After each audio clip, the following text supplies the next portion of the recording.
Medsoc Executive ne-Medsoc Members, ndiyanibulisa nonke ngelihle igama likaYesu Kristu Inkosi yethu. Amen. Sizofumana ilizwi lethu kwincwadi yokuqala kaSamuel. Samuel wokuqala sizofunda from verse 12 up to verse 15. Ithi intloko ndaba ukuzalwa kukaSamuel. Masiqale ukufunda verse 12. Kwathi ekuthandazeni kwakhe uzungu phambi koYehova, u-Eli wawungqala umlomo wakhe. Ke yena uHana wayethethela entliziyweni yakhe, kubebezela imilebe yomlomo wakhe yodwa, ilizwi lakhe lingavakali. U-Eli waba uyanxila. Wathi u-Eli kuye, kodwa kube nini na unxila? Yisuse iwayini yakho kuwe. Waphendula uHana wathi, hayi, nkosi yam, ndingumfazi omoya onobunzima. Andiselanga wayini nasiselo sinxilisayo, ndiphalaza umphefumlo wam phambi koYehova. Yanga inkosi ngasikelela ufunda kwelizwi layo ngokude kube kunaphakade. Amen.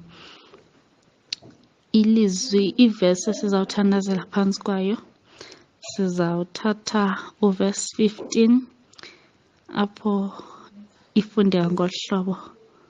Waphendula uHana wathi, hayi, nkosi yam, ndingumfazi omoya onobunzima. Andiselanga wayini nasiselo sinxilisayo, ndiphalaza umphefumlo wam phambi koYehova. Andizongena deep kumbhali wale ncwadi, kodwa nje eyona mntu endi-interested kuye nguHana. Ndithe xa ndiyifunda ke le chapter ndacinga ngejeni kaHana noThixo wakhe. uHana ke likholwa and utshatele kwelinye ikholwa elingu-Elikana. U-Elikana lowo uphinde watshata umfazi wesibini onguPenina. Izinto ke zazihamba kakuhle kweli khaya until uHana abe akafumani bantwana. Kuthe ke kunjalo uPenina wafumana into yokuhleka kuba yena wayenonyana nentombi. Wawuphukile umphefumlo kaHana, wayephila intlungu, kodwa into endiyithandayo ngaye zange shift focus and tend to be something else. Uziphe uzinzo lomphefumlo in a shaking society, wahlala ebukumkanini. Uthi uverse 10 wale chapter, wawurharha umphefumlo kaHana, wathandaza kuYehova, wasitsho isililo sakhe.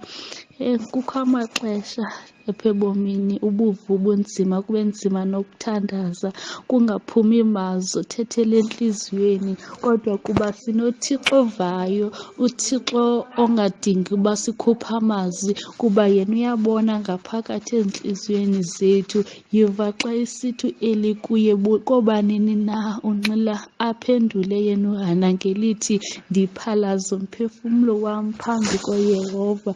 Ewe Nkosi, kufuneka thina singabazalwane siphalaze kuye uThixo. Ndifuna ukuthi nathi xa sizothandaza, ndifuna ukuthi kuni masingavumeli imeko esihlangana nazo zishift ifocus yethu. Let's rather stick to what has brought us this far. Zininzi izinto esawuhlangana nazo, ewe oPenina bohlala bekhona endleleni yethu, kodwa into efunekayo thina funeke siqine ekholweni lethu, siqine edolweni. Bomane bebuza xa kubona kunzima, babuze uphina lo Thixo wakho, kodwa eyona nto ibalulekileyo kukuhlala edolweni, ulilele kuThixo, kuba abantu banamhlanje bayajikela. Siphila kwilizwe apho ungathembi namzali, ungathembi natshomi. Thixo wam, kuba kaloku abantu banamhlanje uthi wakujika bahlekise ngengxaki zakho, kodwa ufana noHana nawe mntasekhaya uthethe noThixo, kuba uThixo uyeva, uThixo uyaphendula. Uzuthi usakuphendula uThixo umkhumbule, ubulele kuye mesolungileyo, kuba noHana uye wabulela kuye uThixo. Uzothi xa embulela athi alikho iliwe elinjengoThixo wethu. Masihlale siyazi nathi ukuthi uThixo ukhona, uThixo uyabona kuyo yonke into esijongane nayo, yena uyaphendula. Inkosi mayisikelele ukuthetha nokushunyela kwelizwi layo ngokudibeka naphakade. Amen. Lasithandaze. Bawo onamandla onke, isisowetho ngeyesu Kristu, sondela kuwe mntalethu, sisondela kuwe Thixo wamadinga amahle, ngexesha sonini nanini lobunzima empilweni yethu, sonini nanini sikhala kuwe Thixo wethu, kuba wena unguThixo wobawo bethu, unguThixo wabazali bethu, unguThixo wokhokho bethu, unguThixo wethu, unguThixo wezizukulwana nezizukulwane. Uyakuba nguThixo kude kube semaphakadeni nasemaphakadeni. Nanamhlanje asimbonanga uThixo ofana nawe, wena uthembekile, uligorha lamagorha, bawo ingcwele, bawo namandla onke. Sibulela umane esivuka Thixo namandla onke, kuba thina sivuswa nguwe mesolungileyo. Ayibobungangamsha bethu Thixo namandla onke, kodwa yinceba yakho emingona phakade sonini nanini. Siza kuwe ke Thixo wethu, siza kuwe mesolungileyo ngeli xesha Thixo namandla onke lesisifo Thixo namandla onke sibhubhisayo ezweni lethu, ngexesha Thixo namandla onke izwe lethu lilongamelwe yicorona Thixo namandla onke.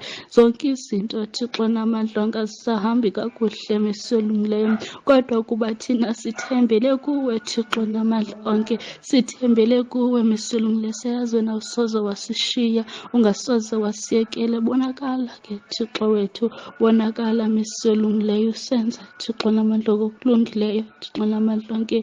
Yihla moya oyingcwele, yihla sonini nanini, usindise izwe lethu Thixo namandla onke. Yihla Thixo namandla onke, uncede mesolungileyo naba sebe-affected Thixo namandla onke yile ntsholongwane mesolungileyo. Siyazi wena Thixo namandla onke ngumhlanguli wethu sonini nanini. Sonile Thixo namandla onke phambi kobuso bakho, kodwa mesolungileyo ngaphandle kwakho thina siyakuphalala njengamanzi Thixo wamadinga amahle. Sibonelele ke mesolungileyo, sibonelele Thixo wethu nangeli thuba sonini nanini. Yeva Nkosi ukuthetha kwethu mesolungileyo, yeva Thixo namandla onke ukukhala kwethu Mdali wethu. Siyakucela Thixo namandla onke, siyazi ukuthi izinto sizicelayo sizicela singazibangi Thixo namandla onke, kodwa sinethemba lokuba wena uyakusenzela mesolungileyo, kulowo wasifelayo uYesu Kristu inkosi yethu. Amen.